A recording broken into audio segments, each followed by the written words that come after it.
Hoje, nós vamos fazer uma viagem do tempo juntos, uma daquelas jornadas que mudam a nossa perspectiva, sabe?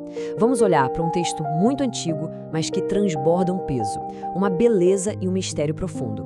O capítulo 35 do livro de Números. Nós estamos diante de uma paisagem bíblica onde herança, sangue inocente e a presença divina simplesmente colidem na terra prometida.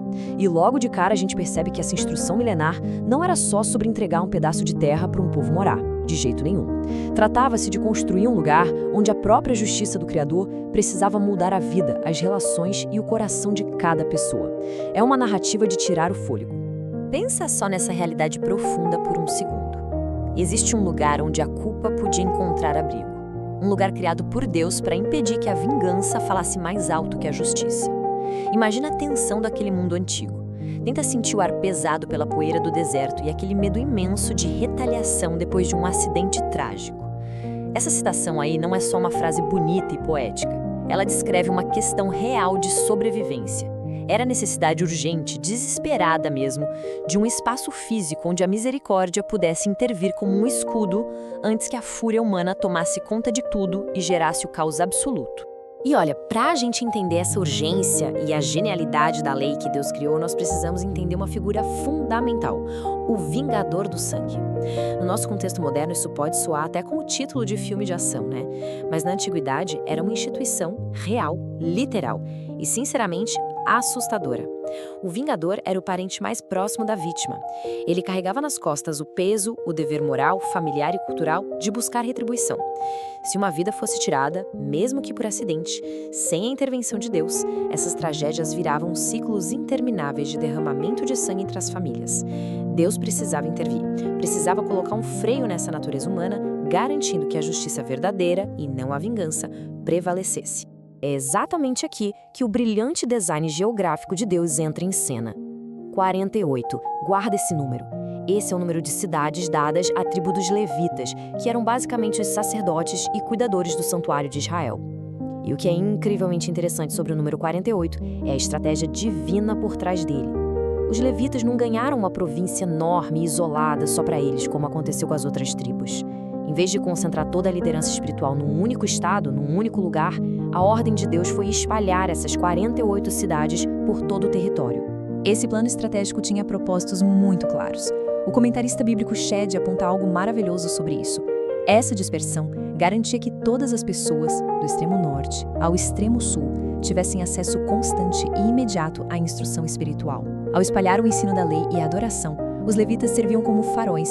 Eram lembretes vivos de que a adoração não deveria acontecer só naqueles grandes festivais no santuário central. A presença de Deus e a instrução divina precisavam estar entranhadas ali, nas ruas de terra, no dia a dia e na vida comum de cada comunidade. Mas agora vamos dar um zoom num detalhe numérico que muda tudo.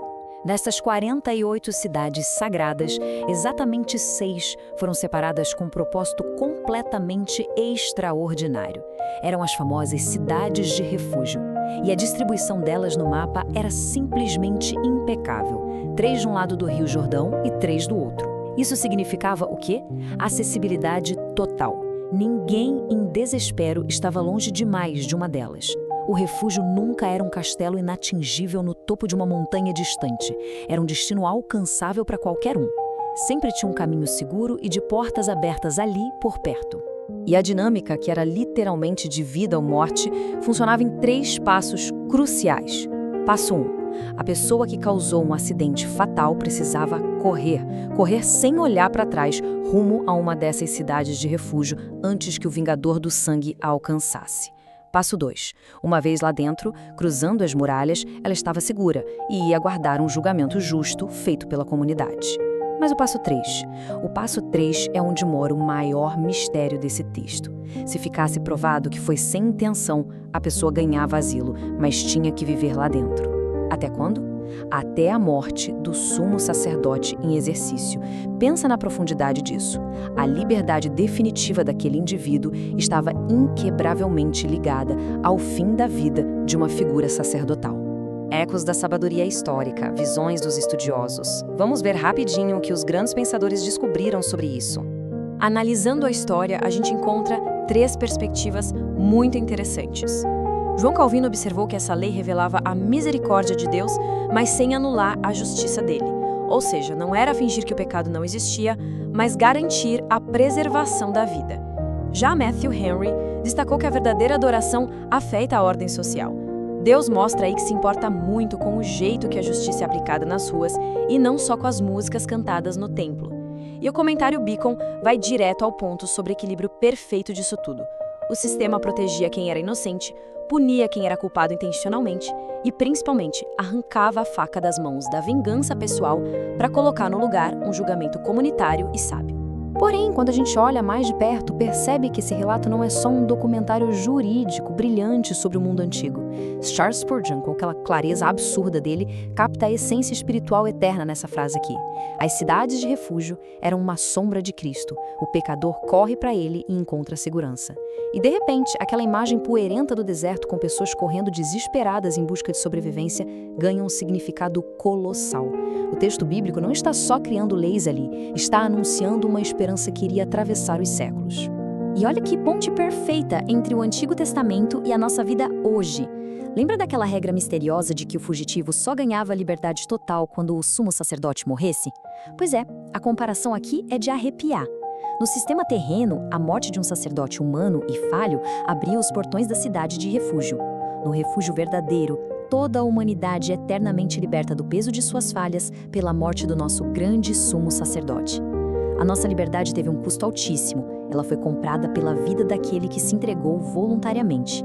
O ponto crucial aqui, e honestamente o que mais emociona nessa revelação, é que o Deus que perdoa e acolhe é exatamente o mesmo Deus que julga com retidão.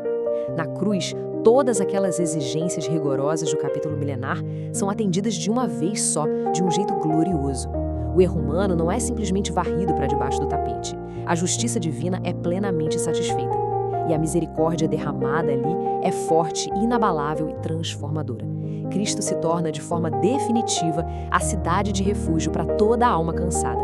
E Ele está para sempre com as portas completamente escancaradas. E Ele está para sempre com... Tudo isso nos leva a dar uma pausa necessária agora. É uma pergunta simples, mas que atravessa milênios e bate forte na nossa porta hoje. Para onde nós corremos? Quando o peso das nossas falhas diárias, das palavras que a gente falou sem pensar, das escolhas erradas e das nossas próprias injustiças nos alcança, qual é a nossa primeira reação? Qual é o nosso instinto mais profundo quando percebemos que simplesmente erramos? A verdade é que a nossa tendência natural é seguir uns padrões bem trágicos, né? A gente corre desesperadamente para as justificativas, tentando defender o indefensável, explicando o inexplicável. Outras vezes, a gente corre para a fuga, se isolando e tentando esconder o rosto da nossa própria consciência. Ou então, no mundo barulhento de hoje, a gente corre para as distrações, lotando a mente de entretenimento só para silenciar a culpa. Mas aqueles ensinamentos milenares nos mostram que a vida importa. Nossas ações importam e são levadas a sério pelo Criador. Só que o convite dele não é para o desespero, é para abandonar essas falsas defesas e correr de verdade para o verdadeiro refúgio. A beleza final dessa descoberta inteira é gloriosa. O verdadeiro refúgio não é um esconderijo escuro onde a gente senta e finge que nada de ruim aconteceu. Muito pelo contrário. Ao corrermos em direção à graça, nós encontramos um Salvador imenso que assumiu nosso lugar. Alguém que carregou voluntariamente a nossa culpa para longe, que satisfez o peso da justiça e que, com um amor que restaura tudo, pega a gente pela mão para nos conduzir a uma vida inteiramente nova, livre das amarras do passado. É transformador perceber como um texto tão antigo carrega uma esperança tão vibrante e tão viva para nós hoje. Se essa mensagem falou ao seu coração, escreva aqui nos comentários o que mais chamou sua atenção. Curta este vídeo, compartilhe com alguém que precisa ouvir essa mensagem e siga a página para continuarmos caminhando juntos, capítulo por capítulo. Um grande abraço e até a próxima!